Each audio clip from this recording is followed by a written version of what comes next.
Ketemu kembali kita di AS Channel. Saya Kokta. Kali ini akan mengupas tuntas perihal judicial review. Seperti apa dan bagaimana? Berikut dengan narasumber kita, Dr. Agus Rahman. Beliau adalah seorang akademisi sekaligus dosen pasca sarjana di salah satu perguruan tinggi swasta di Bogor.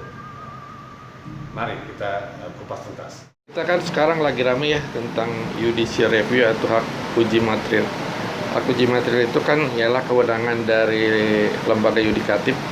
Ya, lembaga yudikatif itu peradilan ya, Mahkamah Agung dan Mahkamah Konstitusi.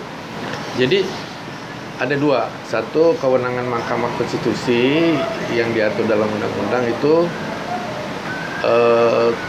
jadi pengujian material undang-undang terhadap Undang-Undang Dasar 45. Nah, sedangkan yang kewenangan Mahkamah Agung adalah pengujian materi terhadap peraturan yang berada di bawah undang-undang. Ya. Nah, kedua itu yang kita bahas kan hari ini bagaimana untuk yang di bawah undang-undang kan, karena yang sedang ramai itu karena Pak Yusril kelihatannya mau menggugat anggaran dasar partai politik. Oh iya.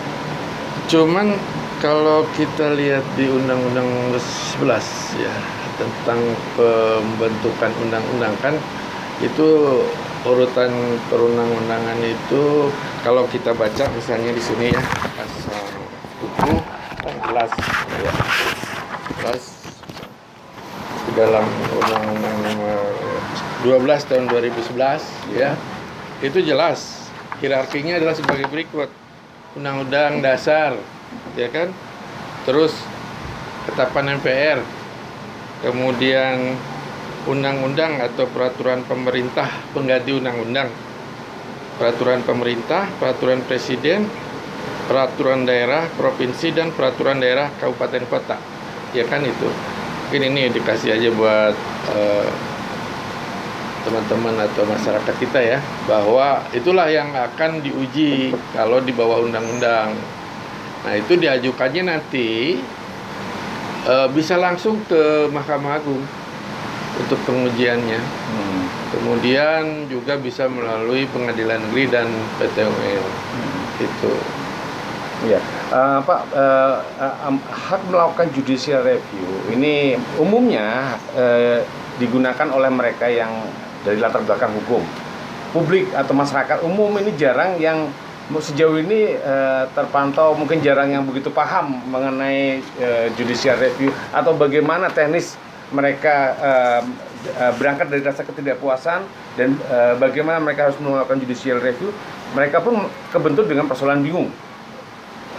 Teknisnya seperti apa, syaratnya seperti apa, terus akan memakan waktu seberapa lama dan akan membutuhkan anggaran seberapa besar. Nah, hal yang begini yang belum terjawab di masyarakat, yang akhirnya banyak publik yang tidak atau masyarakat umum yang tidak menggunakan haknya untuk melakukan judicial review. Nah, pendapat Bapak gimana nih, Pak? Ya, kan kita lihat dari apa ya, subjek dan objeknya itu adalah subjeknya adalah jelas ya, masyarakat atau perorangan yang tidak puas terhadap peraturan pemerintah atau perda, peraturan daerah ya.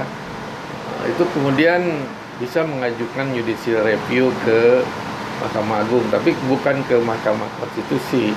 Itu baik perorangan ataupun kelompok gitu ya. Bisa akan, dan memang sudah ada contoh beberapa yang kita bisa lihat nih di sini, ada beberapa contoh ya. Kemudian alasannya dulu ya. Alasannya apa? Alasannya bisa aja mungkin masyarakat tidak puas karena muatan peraturan itu dianggap bertentangan dengan peraturan yang lebih tingginya. Ya, atau bertentangan tidak sesuai dengan prosedur yang tadi dikatakan di dalam Undang-Undang nomor 12 tahun 2011 mengenai peraturan pembuatan undang-undang. Misalnya contoh daerah membuat raperda atau membuat perda, tapi satu sisi payung hukum di atasnya tidak ada.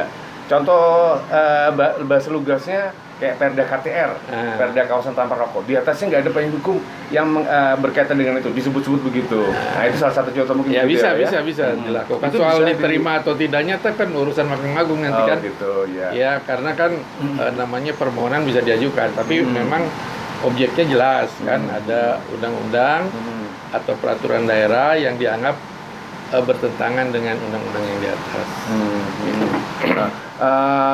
Syaratnya apa aja sih, Pak, kalau untuk melakukan itu?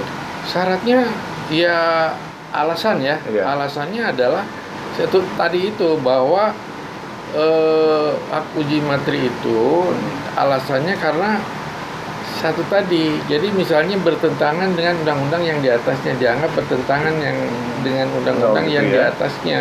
Tidak sesuai, kan banyak aturan-aturan yang bertentangan dengan yang di atasnya. Nah, itu bisa misalkan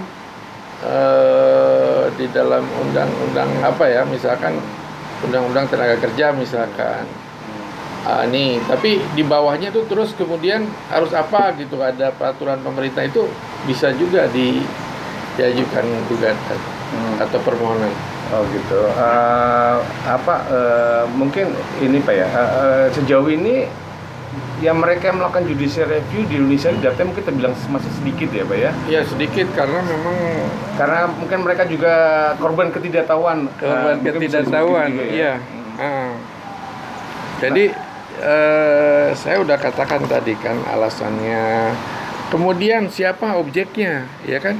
Objeknya adalah termohon ya, adalah badan atau pejabat tata usaha negara yang mengeluarkan pengaturan perundang-undangan seperti presiden kan tadi, DPRD juga termasuk kepala daerah dan DPRD kan, itu perda itu kan antara kepala daerah dan DPRD itu membuat satu perda. Iya. Itu kan bisa digugat, bisa dimohon untuk uji materi. Para pemirsa di rumah, para sahabat AS Official dimanapun berada, ya diskusi kali ini mengenai judicial review Mahkamah Agung kita sudahi, dan bila teman-temannya ada yang ingin berkomunikasi, sudah disiapkan alamat emailnya. Kalau yang membutuhkan materi juga bisa akan kita sampaikan melalui alamat email terkait yang mengirimkan, dan sampai ketemu lagi pada kegiatan edukasi hukum di momen mendatang. Mungkin Pak Agus ingin menyampaikan, ada yang saya tidak ingin banyak menyampaikan. Saya katakan wassalamualaikum warahmatullahi wabarakatuh gitu aja.